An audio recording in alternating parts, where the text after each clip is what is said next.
Hello, I'm Michael Hainsworth. To paraphrase the band The Who from 1965, with youth unemployment up 57% in 3 years and double the national average, the kids are not all right.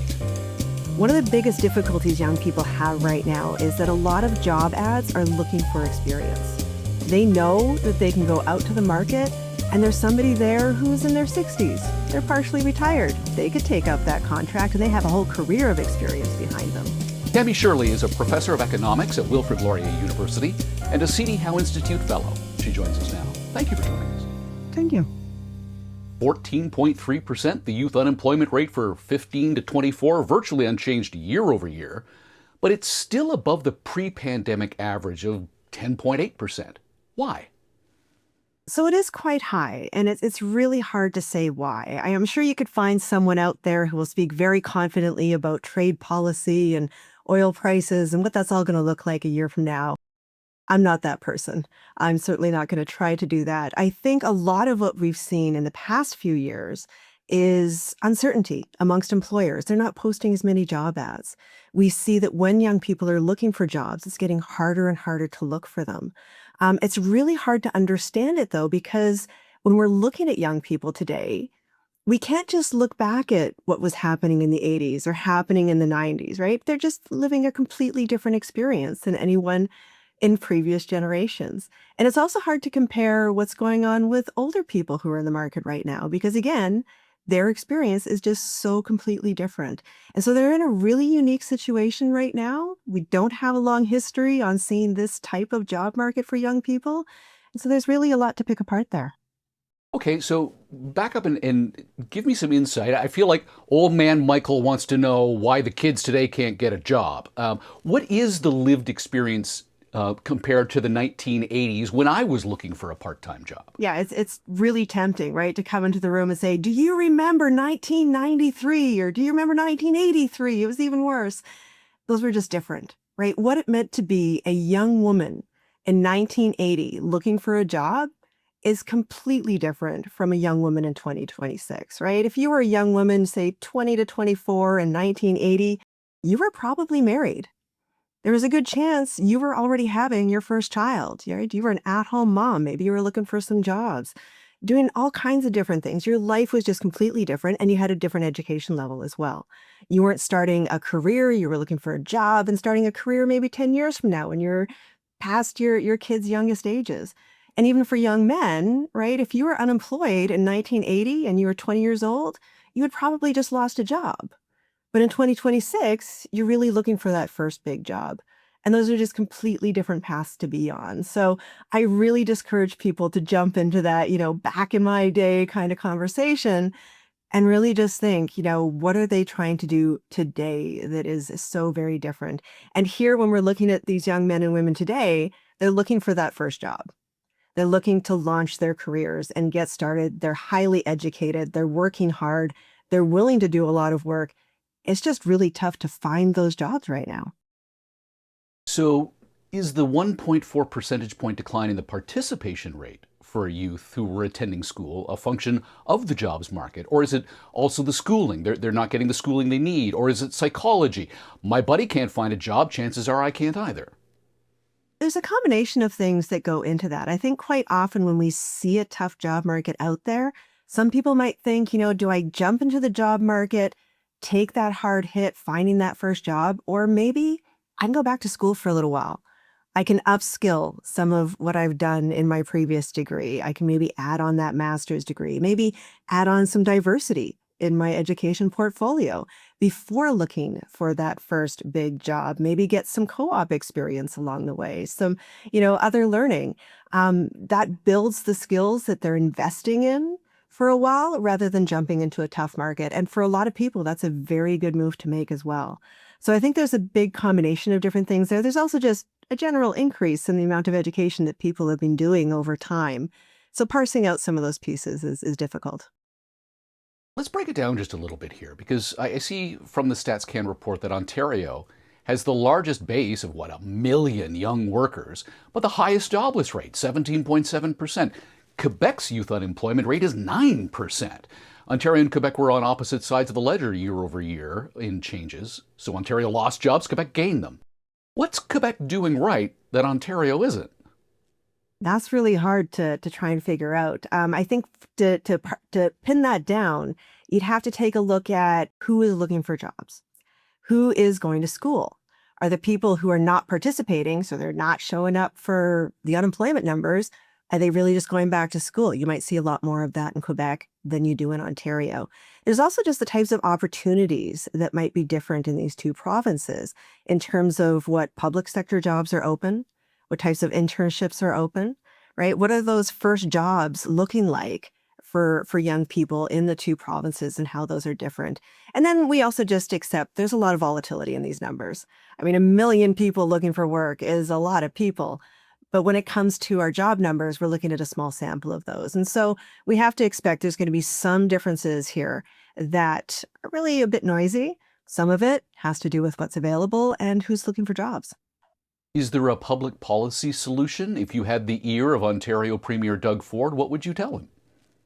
I would definitely focus on that experience side of the job market. One of the biggest difficulties young people have right now is that a lot of job ads are looking for experience. They know that they can go out to the market and there's somebody there who's in their 60s. They're partially retired. They could take up that contract and they have a whole career of experience behind them. And so that young person is coming in and trying to compete with that person who has 30 years of experience in that job. And that's going to be tough. And that's why unemployment duration has increased so much over the past few years for these young people, regardless of what's happening today.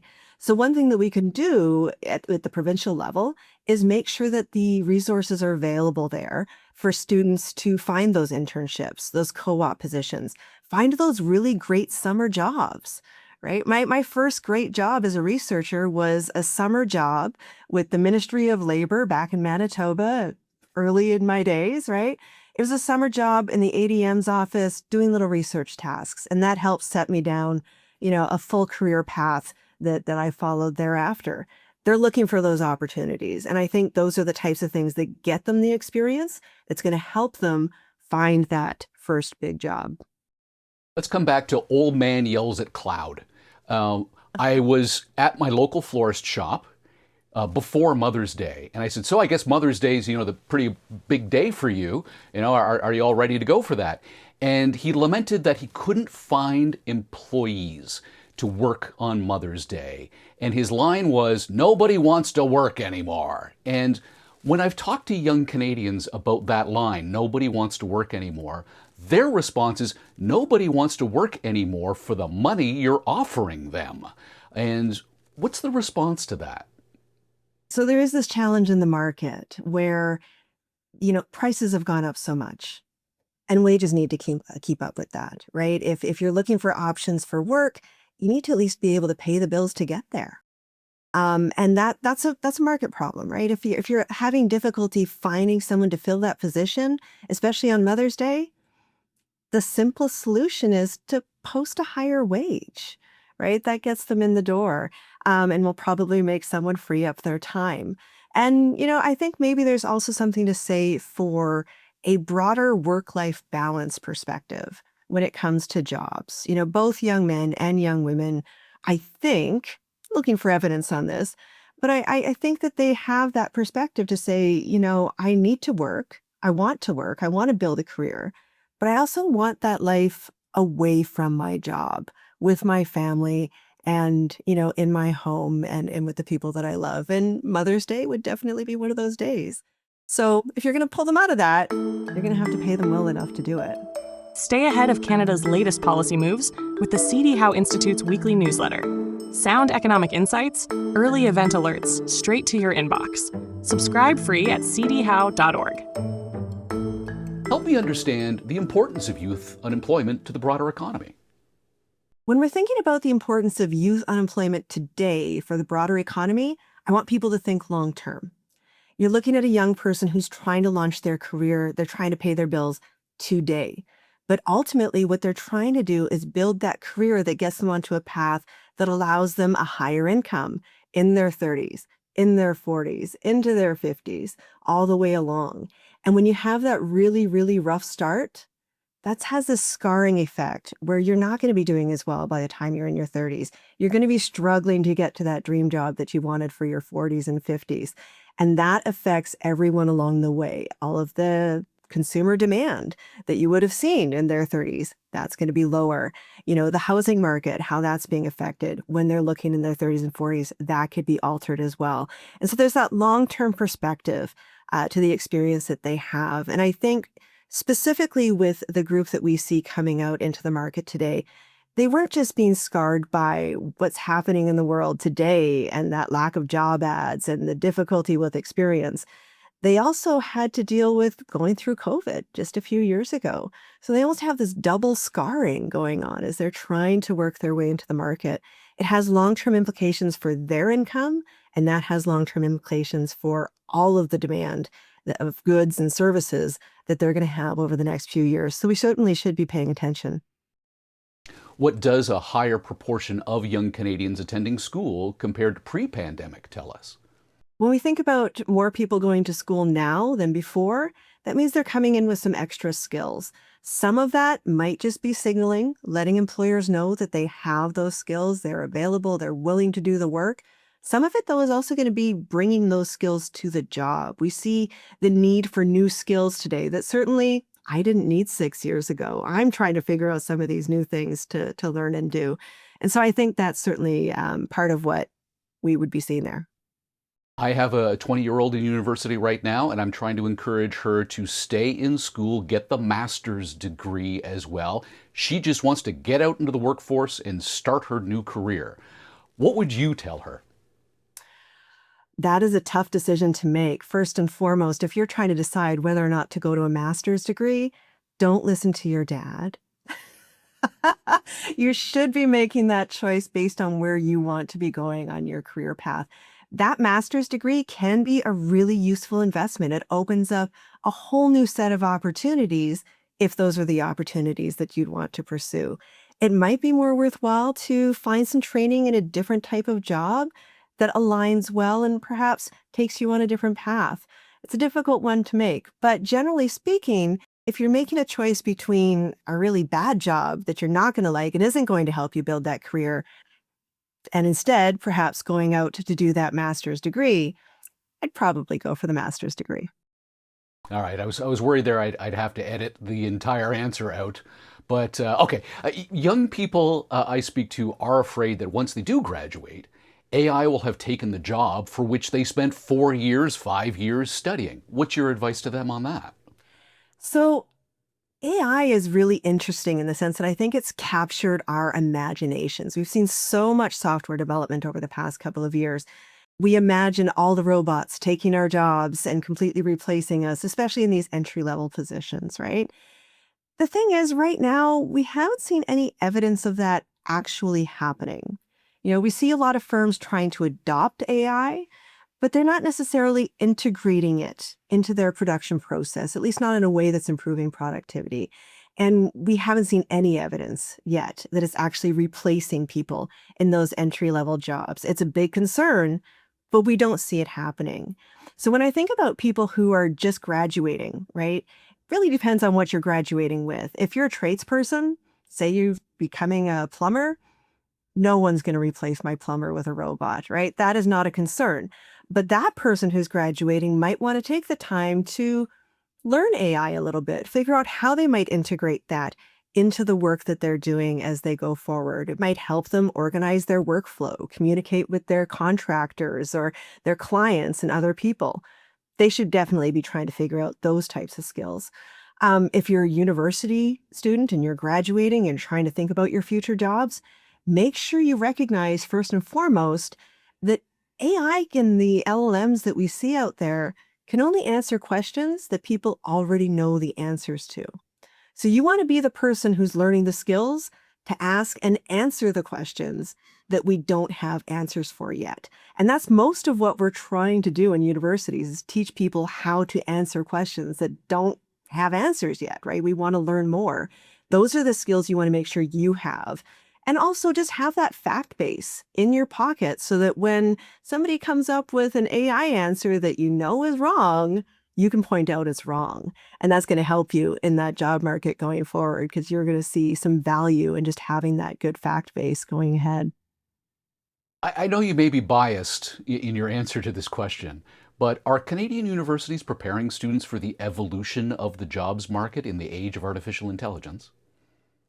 I'm certainly going to have my own bias because I want to tell all of my students to just shut down the AI and, keep learning and using your brain to figure out how to work through all of these problems.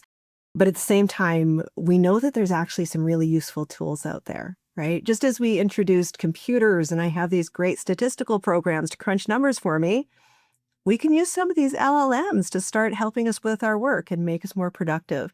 And so, what I do see, especially in my own department, is an effort to figure out where these things can be really useful and helpful and productive, and also where they're not, and where they're fooling our students into thinking they're learning when really it's degrading their skills. And we're trying to make that really obvious to our students. So, we're certainly integrating it into how we're teaching and how we're learning ourselves. And so I think the university is generally trying to do that, yes. How would you describe the evolution of the jobs market? The jobs market just changes every year. If I were to try to think back to the skills that were needed in the 1990s for the average person entering the market, it's really just different, right? We learn every year what we're doing. We have different competition every year in the sense that more and more people are educated now. But we also have people making very different plans for themselves in terms of their careers, planning both their families, their jobs, and bringing that all together. And so, generally speaking, what we've been seeing is very different. Over the past 20 years, what we have seen long term is that it is more difficult for people to find that first job. So unemployment duration for people in their early 20s, that's been increasing over time. So you're not likely to lose a job once you have it. There you're good. But trying to find that first job is taking longer and longer and longer. And that's where the challenges really are. So then what would you say to a young Canadian looking for work this summer? Just keep swimming. Remember that movie? When you're looking for that first job, you really just have to keep trying. You have to keep looking for that next position, the one that's going to get you into that path. It takes patience, it takes persistence, and it's definitely difficult. Along the way, while you're looking, while you're working through that path, looking for that next position, always keep learning. Pay attention to what's going on with these new AI models that are out there. What can you get from them? What can you learn from them? What can you do with them? Keep learning these types of skills on the way and keep building with that. And in the long run, it will be okay. If there's one thing you'd want someone listening to our conversation to remember, what should it be? Job search takes time and it's difficult. It's always been difficult. It was difficult in 1980 and it is difficult today. For anyone who's thinking about this problem, it's important to recognize that we need to meet young people where they are today and the market that they're in today. And it's not the same as it was before. Trying to really understand their skills and their plans and their hopes is a big part of finding a good policy solution here. Tammy, great speaking with you. Thank you for your time. Thank you. Tammy Schirle is a professor of economics at Wilfrid Laurier University and a C.D. Howe Institute Fellow. Read her work at cdhowe.org. I'm Michael Hainsworth. Thanks for joining us.